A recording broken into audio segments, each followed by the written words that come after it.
पाठ 4 यानी सरिता। सरिता एक कविता है। सरिता माने होता है नदी।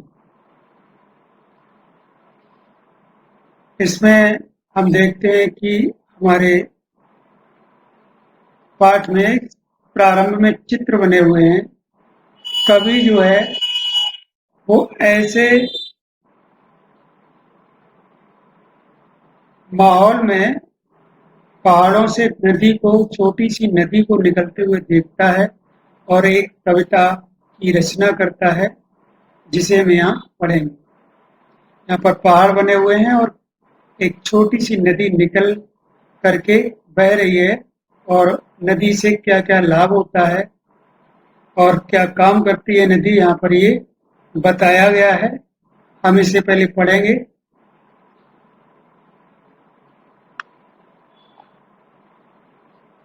यहाँ पर हम देख सकते हैं, पहले हमने ये निशान लगा रखे हैं। पहले इन कठिन शब्दों के अर्थ बताएंगे। लघु माने होता है छोटा, शीतल ठंडा, निर्मल साफ। हिमगिर, हिम माने होता है बर्फ, गिर माने पहाड़, तो हिमगिरी का मतलब है बर्फ के पहाड़। हिम माने बर्फ। विमल साफ, जिसमें कोई भी मैल ना हो। जल पानी को कहते हैं। निनाद, निनाद करने का मतलब जो नदी बहती है, तो बहते समय कुछ कंकड़ पत्थरों से जब पानी गुजरता है तो कल कल कल की जो आवाज आती है, वही लिखा हुआ है, उसी को हम निनाद कहते हैं। इसलिए लिखा है कर कर निनाद, कल कल छल छल। तन, तन का मतलब शरीर, चंचल हमेशा चलने वाला। बेहवल का मतलब है व्याकुल।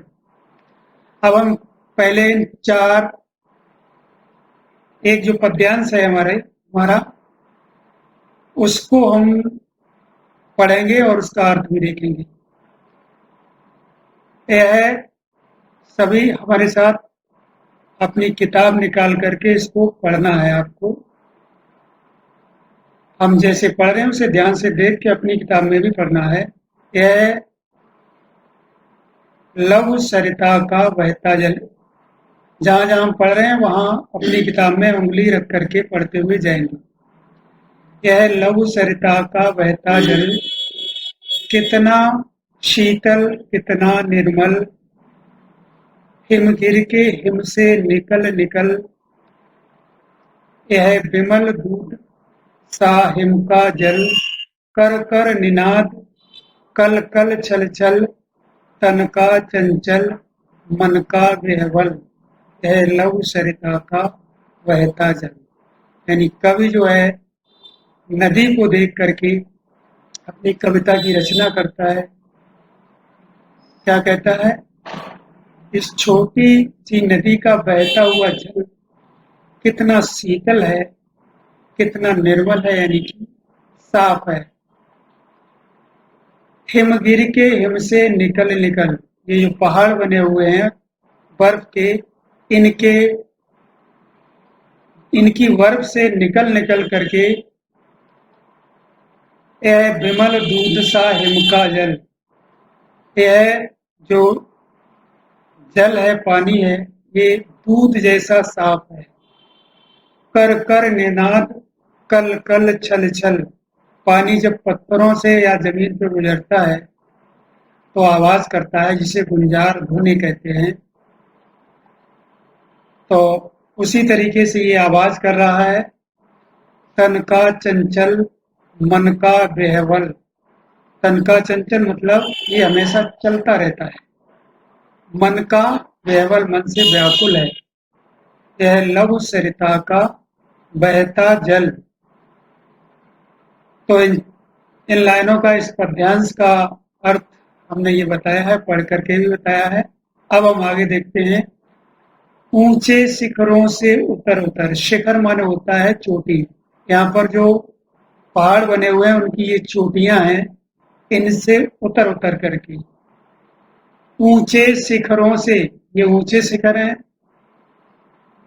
ऊंचे शिखरों से उतर उतर, गिर गिर गिर की चट्टानों पर, यानी ये जो गिर गिर यानी गिरता है, गिर, दूसरा गिर रा पर छोटी की मात्रा है, इसका मतलब है पहाड़।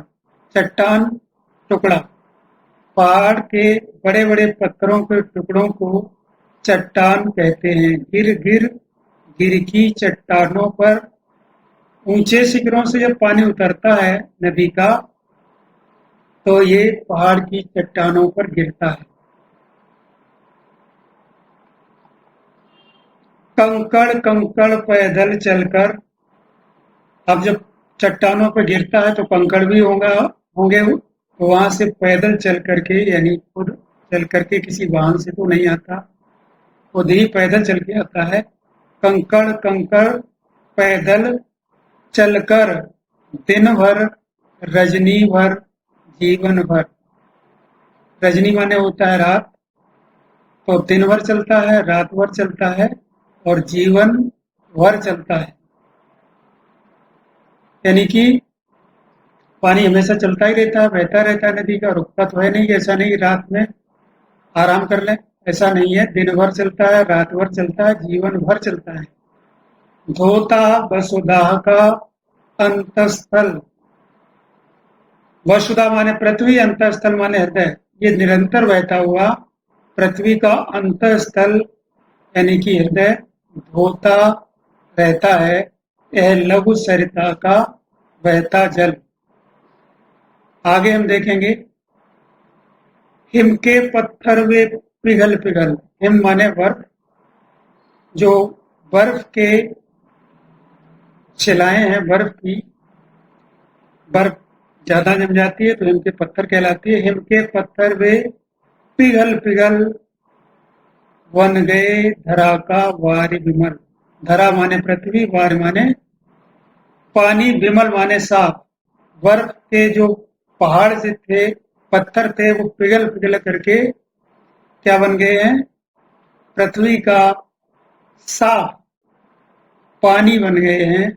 सुख पाता जिससे पथिक विकल, जिससे कि रास्तागीर, पथिक माने रास्तागीर, विकल माने परेशान। जब कोई रास्ता चलता है तो वो परेशान हो जाता है, थक जाता है, प्यास भी लगती है, गर्मी भी लगती है, तो उससे प्यास भी बुझाता है नदी के जल से, और ठंडक का भी एहसास करता है।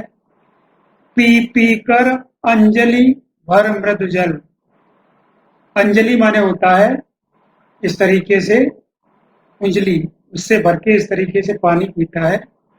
पी पी कर अंजलि भर मृदु जल, मृद माने होता है मीठा। नित जलकर भी कितना शीतल, ये जो पानी है सूरज की गर्मी से निरंतर गर्म होता है, इसके बावजूद कितना ठंडा है, शीतल है। नित जलकर, जलना यानी गर्म। यह लव सरिता का बहता जल, ये छोटी सी नदी का बहता हुआ जल निरंतर सूरज की रोशनी आदि से गर्म होकर भी कितना ठंडा है। आगे कवि कहता है,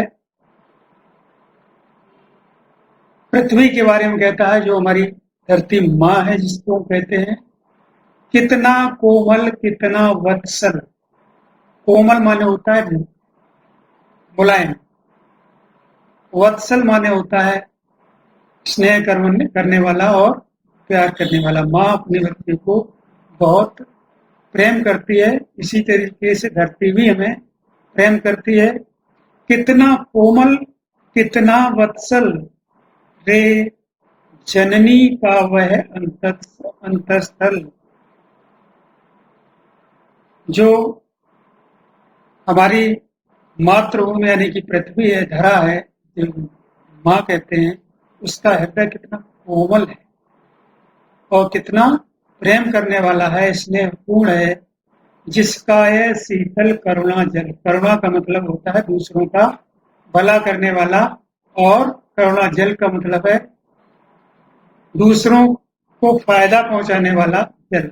जल से सबको फायदा होता है, और ये कहाँ से आता है? पृथ्वी, पृथ्वी यानी कि हमारी धरती जो है, उसका ये करुणा जल है, यानी पृथ्वी ने ही इसे उत्पन्न किया है, उसका अंतःस्थल होता है। और पृथ्वी पर रहने वाले समस्त जो जीव हैं उनके लिए करुणामयी जल है, फायदा पहुंचाने वाला ठंडा जल है। कितना कोमल कितना वत्सल रे जननी का वह अंतःस्थल, अंतःस्थल जिसका यह शीतल करुणा जल बहता रहता युग युग अविरल, अविरल माने लगातार, युगों युगों तक बहता है। युगों युगों मतलब बहुत सारा समय, बहुत सालों से बह रहा है, बहुत सालों तक बहता रहेगा। बहता रहता युग युग अविरल गंगा यमुना सरयू निर्मल, निर्मल माने साफ। गंगा यमुना और सरयू ये नदियों के नाम है। तो इनमें ये बहता हुआ अविरल, युगों युगों से बहता हुआ अविरल जल, लगातार बहता हुआ जल, यह लव सरिता का बहता जल, ये छोटी सी नदी का बहता हुआ जल कितना शीतल है, कितना कोमल है, कितना करुणामयी। इस कविता के जो कवि हैं जिन्होंने ये कविता की रचना की है, बनाई है कविता, गोपाल सिंह नेपाली हैं। इनका चित्र दिया हुआ है। यहाँ पर कुछ प्रश्न है।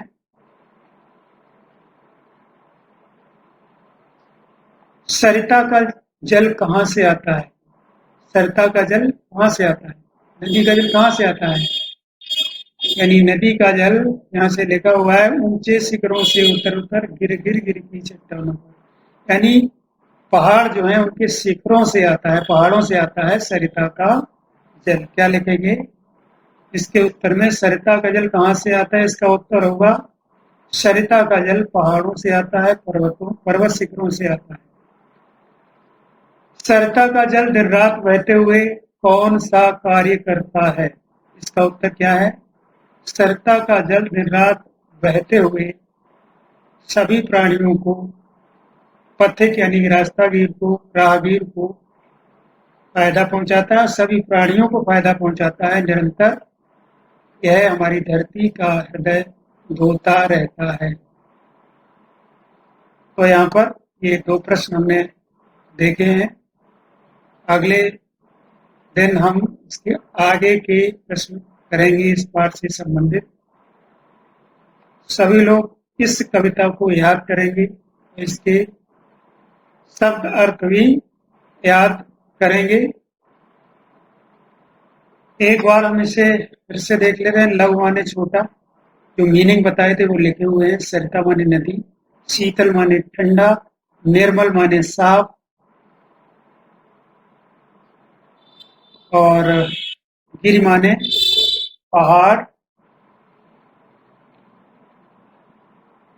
विमल माने साफ, और हिम माने बर्फ, निनाद यानी गुंजार ध्वनि, चंचल न ठहरने वाला हमेशा चलने वाला, व्याकुल माने व्याकुल, शिखर माने चोटी, गिर माने गिरना, और चट्टान माने पत्थर का बड़ा टुकड़ा, रजनी माने रात, बसदा माने धरती, अंतःस्थल माने हृदय, धरा माने पृथ्वी, वार माने पानी, पथिक माने राहगीर, विकल माने परेशान, मृद माने मीठा, नित माने रोजाना, जलकर यानी गर्म होकर, वत्सल प्रेम करने वाली, जननी माने माता, अंतःस्थल माने हृदय, करुणा दूसरे के हित की भावना, अविरल माने लगातार, और अंजलि ये उंजली होती है इससे पानी पीते हैं करके